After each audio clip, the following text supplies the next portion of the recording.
رب زدني علما. الحمد لله رب العالمين والصلاة والسلام على أشرف الأنبياء والمرسلين وعلى آله وصحبه أجمعين، أما بعد فقد قال الله تبارك وتعالى في القرآن المجيد: أعوذ بالله السميع العليم من الشيطان الرجيم، بسم الله الرحمن الرحيم، وما يؤمن أكثرهم بالله إلا وهم مشركون۔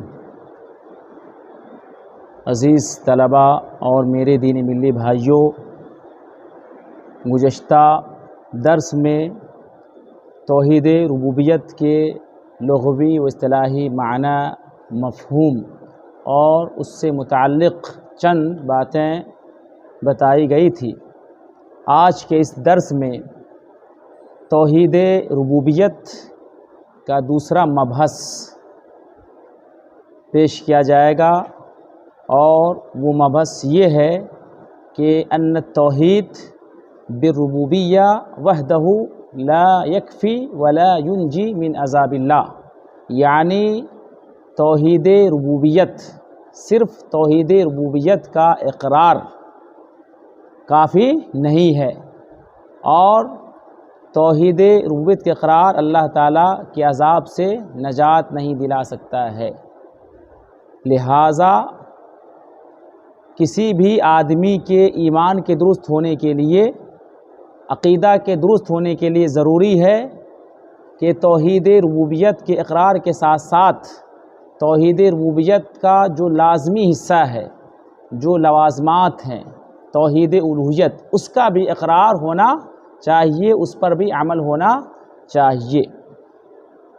تو صرف توحید الوہیت، توحید ربوبیت کے اقرار کافی نہیں ہے۔ توحید کی 3 قسمیں ہوتی ہیں۔ پہلی قسم توحید ربوبیت ہے، تو اس کا بھی اقرار کرنا ضروری ہے۔ دوسری قسم توحید الوہیت کا اقرار کرنا بھی ضروری ہے، اور تیسری قسم توحید اسماء و صفات، اس کا بھی اقرار کرنا ضروری ہے۔ تینوں اقسام میں جو مین بنیادی قسم ہے وہ ہے توحید الوہیت، اور اسی توحید کو لے کر کے، توحید عبادت کو لے کر کے تمام انبیاء اور رسول اس دنیا میں تشریف لائے۔ وَلَقَدْ بَعَثْنَا فِي كُلِّ أُمَّةٍ رَسُولًا أَنِ اعْبُدُوا اللَّهَ وَاجْتَنِبُوا الطَّاغُوتَ۔ تو اس آیت میں جس توحید کی بات کی گئی ہے وہ کون سی توحید ہے؟ توحید الوہیت۔ اور اگر یہ پوچھا جائے، سوال کیا جائے کہ انبیاء اور رسول کا کون سی توحید مشن تھی، کس طرح کے توحید مشن تھی، اور کس طرح کے توحید لے کر کے آئے، تو کیا ہمارا جواب ہوگا توحید الوہیت۔ ورنہ توحید ربوبیت کی اگر ہم بات کرتے ہیں تو اللہ کے رسول صلی اللہ علیہ وسلم کے زمانے میں، اس سے پہلے کے جو مشرکین تھے، کفار تھے، وہ سب کے سب توحید ربوبیت کا اقرار کرتے تھے، اور آج کے جو مشرکین ہیں، کفار ہیں، وہ بھی توحید ربوبیت کا کہیں نہ کہیں اقرار کرتے ہیں۔ اور اس کی سب سے بڑی دلیل کیا ہے؟ سورہ یوسف آیت نمبر 106 کی میں نے جو تلاوت کی ہے، وَمَا يُؤْمِنُ أَكْثَرُهُم بِاللَّهِ إِلَّا وَهُمْ مُشْرِكُونَ، کہ اکثر لوگ ایمان لا کر بھی مشرک ہیں، اکثر لوگ ایمان لا کر بھی مشرک ہیں۔ یہی ہے، آج کل بہت سارے لوگ ہیں جو توحید ربوبیت کا اقرار کرتے ہیں۔ اس آیت میں جس توحید کی بات کی گئی ہے، کیا ہے؟ ایمان باللہ۔ کیا ہے وہ؟ ایمان باللہ، یعنی توحید ربوبیت۔ تو اکثر لوگ اس کا اعتراف کرتے ہیں۔ جب آپ ان سے سوال کریں کہ تمہارا خالق کون ہے، تمہارا رازق کون ہے، کون مدبر کائنات ہے، اور کون دنیا کو چلانے والا ہے، کس نے زمین پیدا کیا، کس نے آسمان کو پیدا کیا، اور کس نے پہاڑ پیدا کیے، اور کس نے دنیا بنائی، تو ان کا کیا جواب ہوگا؟ اللہ۔ کیا جواب ہوگا؟ اللہ، ایشور، بھگوان، گاڈ، ایک ہی ہے۔ وہ تمام کے تمام کیا کہتے ہیں کہ ان تمام کو بنانے والا کیا ہے؟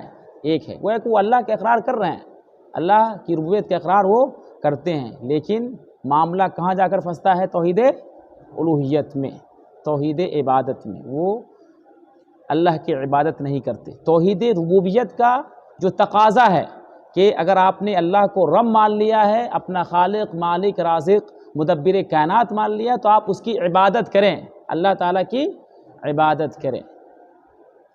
تو یہ ہمیں سمجھنا ہے اور لوگوں کو بتانا ہے کہ توحید ربوبیت کے اقرار صرف کافی نہیں ہے، اور میں نے جو آیت پڑھی اس سے بھی اس کا اندازہ ہوتا ہے۔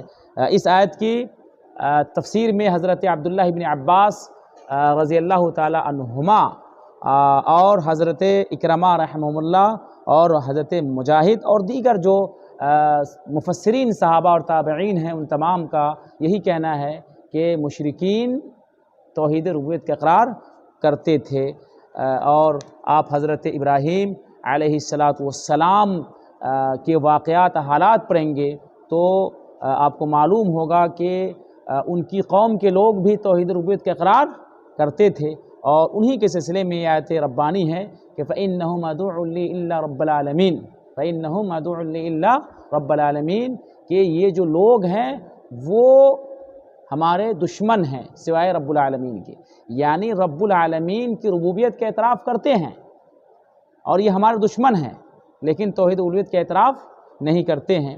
اس کے علاوہ اور بھی بہت ساری دلیلیں ہیں، سورہ عنکبوت کی آیت ہے، اسی طریقے سے سورہ عنکبوت 61 اور 63 کی بھی آیتیں ہیں، اور سورہ زخرف کی آیتیں ہیں، اور بھی سورہ المومنون کی آیت ہے، اور دیگر بہت ساری آیتیں ہیں جن سے پتہ چلتا ہے کہ یہ مشرکین توحید ربوبیت کا اقرار کرتے تھے۔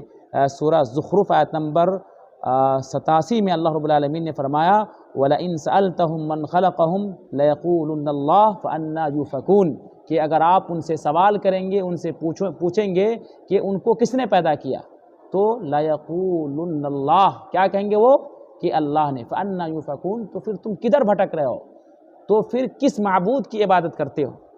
تو یہ سچ ہے اور یہ حقیقت ہے کہ مشرکین مکہ، کفار مکہ توحید ربوبیت کا برملا علی الاعلان کھلے عام اقرار کرتے تھے۔ ہم مانتے ہیں، وہ کیا کہتے تھے؟ ہم مانتے ہیں کہ ہمارے یہ جو معبودان ہیں، ہمارے جو بت ہیں، یہ بارش نہیں برسا سکتے، یہ پیدا نہیں کر سکتے، یہ روزی نہیں دے سکتے، اور یہ نفع نقصان نہیں پہنچا سکتے۔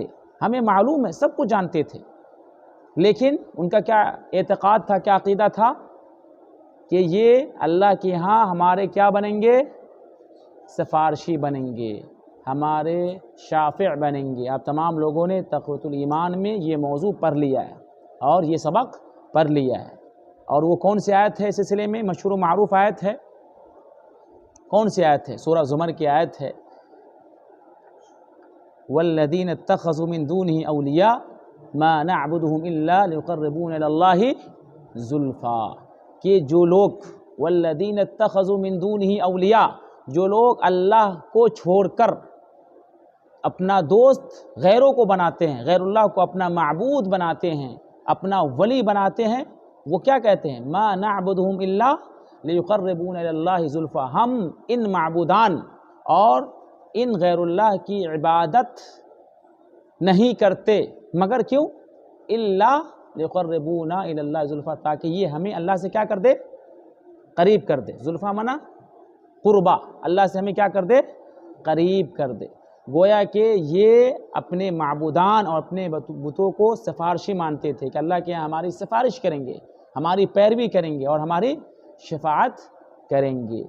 تو یہ جو توحید ربوبیت ہے، توحید کی پہلی قسم، اس کا اقرار اللہ کے عذاب سے بچنے کے لیے کافی نہیں ہے، اس کے ساتھ ساتھ توحید ربوبیت کا جو تقاضا ہے، جو لازمہ ہے، یعنی توحید الوہیت، اس کا اقرار، اس پر عمل کرنا کیا ہوگا؟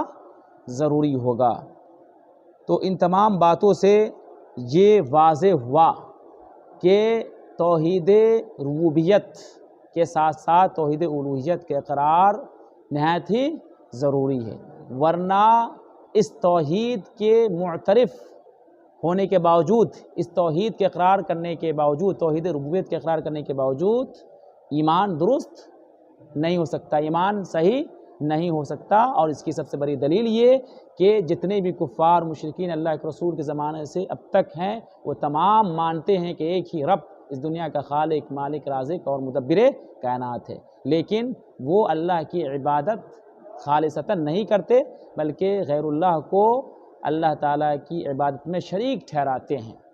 تو آج کے درس میں آج ہم لوگوں نے یہی جانا کہ توحید ربوبیت کا اقرار کافی نہیں ہے، اور یہ توحید ربوبیت کا اقرار ہمیں اللہ کے عذاب سے، جہنم سے نجات نہیں دلا سکتا، بلکہ اس کے ساتھ ساتھ ہمیں توحید ربوبیت کا اقرار کرنا بھی ہوگا، ورنہ جتنے بھی مشرکین اور کفار تھے انہوں نے بھی اقرار کیا۔ ابراہیم کے زمانے کے جو مشرکین تھے، اللہ کے رسول کے زمانے کے اور آج کے زمانے کے جو مشرکین ہیں، وہ بھی توحید ربوبیت کا اقرار کرتے ہیں۔ قرآن شاہد ہے، احادیث شاہد ہے، اور تمام طرح کی تاریخ اس پر شاہد ہے۔ اللہ تعالیٰ سے دعا کرتے ہیں کہ بار الہ ہم تمام لوگوں کو توحید کی حقیقت کو سمجھنے اور اس کے مطابق عمل کرنے کی توفیق